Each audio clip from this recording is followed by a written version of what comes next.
Okay, this has never been done before. The worst to the best pedals in sim racing, and we're going to start with the worst, and they are unfortunately represented by the THRUSTMASTER Raceline pedals here because they are non-load cell pedals. So they're non-load cell pedals. And through all of this, we really care about the brake pedal. The throttle pedal, to be honest, doesn't really change that much in most of these sets. It's the brake pedal where all the magic is. The brake is where you get your speed in sim racing. So these are non-load cells. There is also a sliding scale of how bad the pedals are with non-load cells.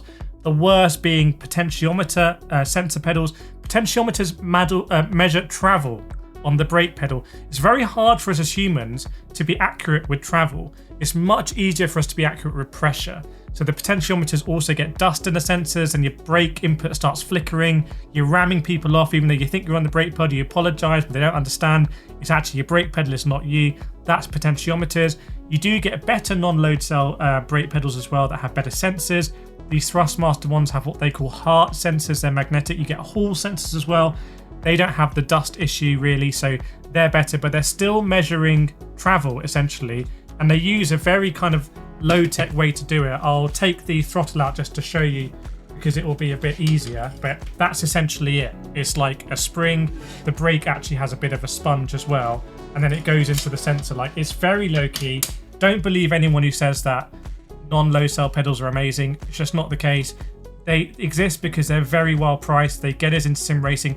I started on a set of THRUSTMASTER non-low cell pedals. I actually modded them. I went all the way up, and now I use some pedals I'm going to tell you about in this video, which are insane. So unfortunately, these are the worst pedals. I'm just telling you how it is. If you want to upgrade, you want to upgrade from these. Now, the next best pedals in the world, the type, is actually on this table the most expensive pair of pedals, which is insane. They're $2,000. Do you know which one they are? It's these ones. These are the Wave Italy pedals, and they are load cell pedals.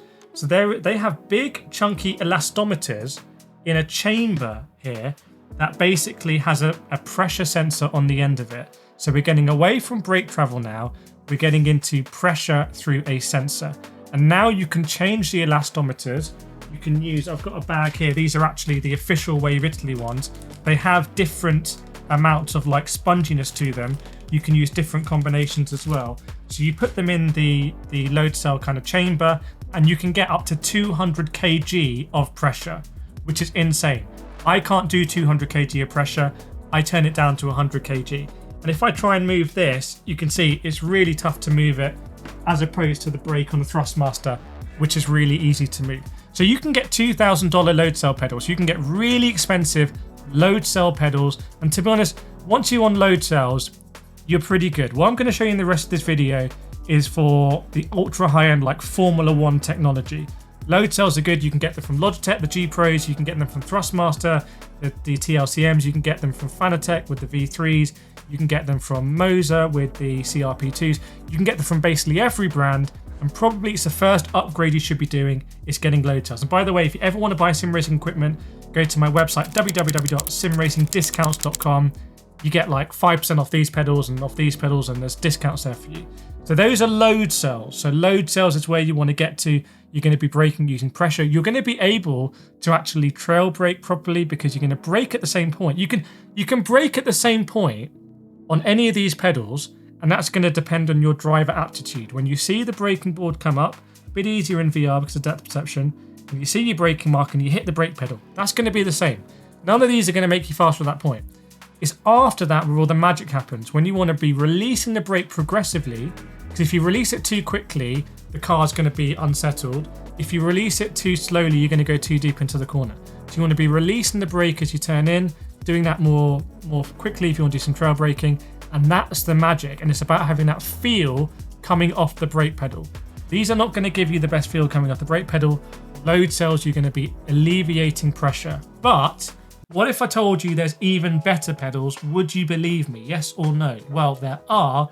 These are kind of space age. So the next best pedals are actually these ones from ASETEK. These are, well, they're represented by ASETEK. They're hydraulic pedals. Okay, there's quite a few hydraulic pedals coming out now. Hydraulic pedals have a hydraulic chamber with hydraulic fluid in it, and that mirrors actually how real brakes work in real race cars. Now, I've raced Mazda MX-5s in real life. I've also driven the Ferrari 488 GT Challenge car, and there you're pressing a brake, hydraulic fluid, pad, caliper, all that kind of stuff. These pedals from ASETEK, which are the Invicta Thorpe 2 pedals, they still have an elastometer actually, interestingly, which has a little bit of travel in it. And they say, I believe that's to replicate the amount of play you get in a racing car between all the linkages and like things going into pressing and whatnot. But then you go into a hydraulic fluid chamber, and then you're pressing against hydraulic fluid, and there's a very short stop on it. These pedals have a very, very, very ridiculously short travel, like way shorter than my Wave Italy ones even. And that is similar to you get in a real racing car. I think ASETEK, I interviewed the CEO, he's very proud of the original Invicta pedals. I think they were like 1-to-1 with the racing car ASETEK had, which was like an R8 GT3 or something like that. So if you want to get a real sensation of a racing car, you can use hydraulic pedals. These ones have a very short travel. I also have a pair of CPP Evo pedals that are also hydraulic. They actually have, I've set them up so they have a longer travel. They really remind me of my Mazda MX-5 Racing. They're like more spongier. And it's very realistic for road cars and something like ASETEK Evo. So hydraulic really, I would say, gives you that realism. And to be honest, some people will say hydraulics are the best pedals in the world if you want realism. But is there something better? Yes, there is. If you made it this far, please make sure you hit the like button, put an Apple emoji in the comments so I know, and make sure you're subscribed as well.